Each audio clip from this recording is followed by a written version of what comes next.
Hello दोस्तों, welcome to my channel. तो मैं फिर से आया हूँ जिन्न की आशिकी का अगला पार्ट लेके। चलो स्टोरी शुरू करते हैं। रिदु का पेपर बहुत अच्छा गया था। खुशी के कारण वह बीती रात की डरावनी घटना को भूल चुकी थी। गाना गुनगुनाते हुए वो घर पहुंची तो देखा राजी के 8-10 दोस्त घर के सामने खड़े हैं। राजी को तुरंत रात की घटना याद आ गई। भाई के दोस्तों को एक साथ देखकर अनहोनी की आशंका से कांप गई। लगभग दौड़ते हुए वो घर में गई तो देखा सामने सोफे पर राजी सिर झुकाए बैठा था और राजी का खास दोस्त समीर उसे हॉस्पिटल चलने के लिए बोल रहा था। राजी ने जैसे ही कहा, भैया क्या कैसी तबीयत है, तो राजी चौंक पड़ा। रिदु को देखते ही उसकी आंखों में अजीब सी चमक आ गई। तो आ गई रिदु, कहाँ गई थी सुबह सुबह, इतनी देर क्यों कर दी? आ यहाँ बैठ मेरे पास। भैया आपको बताई थी ना आज पेपर है मेरा, इतनी जल्दी भूल गए? रिदु राजी के पास बैठते हुए बोली। यहाँ बैठना मेरे पास। रिदु ने, मैं कितनी परेशान हो गई थी तुझे न देखकर। राजी की आंखों में लालिमा उतरने लगी थी। बदन इतना गर्म था कि रिदु उसकी गर्मी को महसूस कर रही थी। भैया मैं बस 5 मिनट में फ्रेश होकर आती हूँ।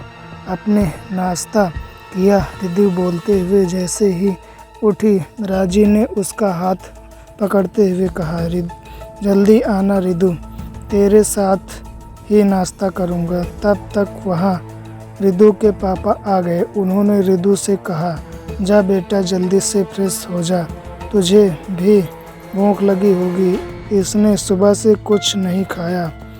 बस रिदु कहाँ गई, कब आएगी? रिदु को कॉल करो, यही रट रहा है। कब से इसके दोस्त हॉस्पिटल चलने के लिए बोल रहे हैं, पर इसको तो किसी की बात जैसी सुनाई ही नहीं दे रही है। कोई जवाब नहीं ही देता। पापा आप चिंता मत करिए, मैं भाई को नाश्ता भी करा दूंगी और हॉस्पिटल भी ले जाऊंगी। आप भाई के पास बैठिए, मैं आती हूँ। बोलकर रिदु फ्रेश होने चली गई। रिदु सोच में पड़ गई थी कि भैया मेरे लिए इतना परेशान क्यों हो रहे हैं। हालांकि भाई बहन में 2 साल का अंतर था, लेकिन दोनों की बहुत बनती थी। राजी उससे हर बात शेयर करता था, उसका बहुत ख्याल भी रखता था। लेकिन इतना रिदु को लगा रात वाली घटना से भैया डर गए होंगे। फिर ये बात दोनों के बीच ही थी, शायद इसीलिए भैया उसे मिस किए होंगे। वो अपना और भैया का नाश्ता लेकर बैठक में पहुंची। पापा बोले, रिदु बेटा ये ना ब्रश किया है ना नहाया है, पहले इसको फ्रेश होने को बोलो। पापा अंदर चले गए थे। उन्होंने आवाज़ से साफ झलक रहा था कि वो राजी से नाराज़ भी हैं और चिंतित भी। ये क्या भैया, 11:30 से ऊपर हो गया, आप अभी तक ब्रश नहीं किए? चलिए अपने ब्रश करिए। समीर भैया आप लोग भी नाश्ता कर लीजिए, अंदर टेबल पर मम्मी नाश्ता लगा रही हैं। रिदु की बात ख़त्म होते ही राजी बोला, आज ब्रश नहीं करूँगा, मुझे जोर की भूख लगी है। रिदु 2 प्लेट क्यों लाई, दोनों एक ही प्लेट में खाएंगे ना? राजी की बात सुनकर रिदु को बड़ा आश्चर्य हुआ। राजी की आदत थी वो नहाने और पूजा करने के बाद ही चाय नाश्ता करता था। उसकी एक आदत ये भी थी कि वो अभी किसी के साथ नहीं खाता था। रिदु अक्सर कहती, भाई अपने साथ खाना खिलाओ ना, लेकिन राजी मना कर देता था। और आज तो ब्रश भी नहीं किया, फिर मेरे साथ नाश्ता क्या सोचने लगी? खिलाना मुझे भूल गई। राजी की आवाज़ से रिदु चौंक गई। मैं खिलाऊंगी, आपको, आप अपने हाथ से खाइए ना भैया। नहीं, आज तो खिलाएगी, राजी ने जिद की। तो रिदु को खुशी भी हुई कि आज भैया साथ में खा भी रहे हैं और उसे अपने हाथ से खिलाने को बोल रहे हैं। वो खुशी खुशी राजी को खिलाने लगी।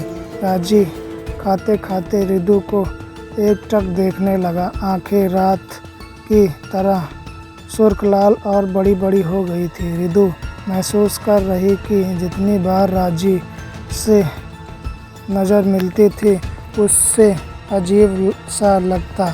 रिदु को ऐसा महसूस हो रहा था कि ये आंखें भाई की नहीं हैं, किसी और की हैं।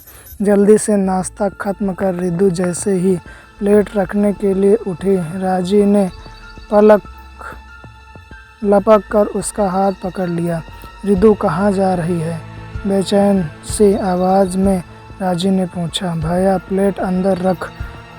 रिदु की बात खत्म होने से पहले राजी बोला। नहीं तो मेरे पास से कहीं नहीं जाएगी, प्लेट कोई भी ले जाएगा। तो मेरे पास बैठ। अब रिदु को थोड़ा थोड़ा राजी से डर लगने लगा था, क्योंकि ऐसा पहले कभी नहीं हुआ था। रिदु चुपचाप सोफे पर बैठ गई तो राजी बोला। रिदु तू सोफे के किनारे पर बैठ, मैं तेरी गोदी में सिर रख कर सो जाऊंगा। रिदु की बोलती बंद हो गई थी। वो चुपचाप किनारे में बैठ गई तो राजी उसकी गोद में सिर रख कर लेट गया और बोला, रिदु बाल सहला दे। रिदु असमंजस में पड़ गई थी। वो राजी का सर सहलाते हुए भगवान से मन ही मन प्रार्थना करने लगी, हे भगवान, अंदर से किसी को भेज दो। रिदु ने ये सोच कर राजी की तरफ देखा कि भैया सो गए होंगे। राजी के ऊपर नज़र पड़ते ही रिदु की सांस ऊपर की ओर नीचे की ओर हो गई। तो दोस्तों इसका अगला पार्ट कल आएगा, तब तक के लिए बने रहिए हमारे साथ।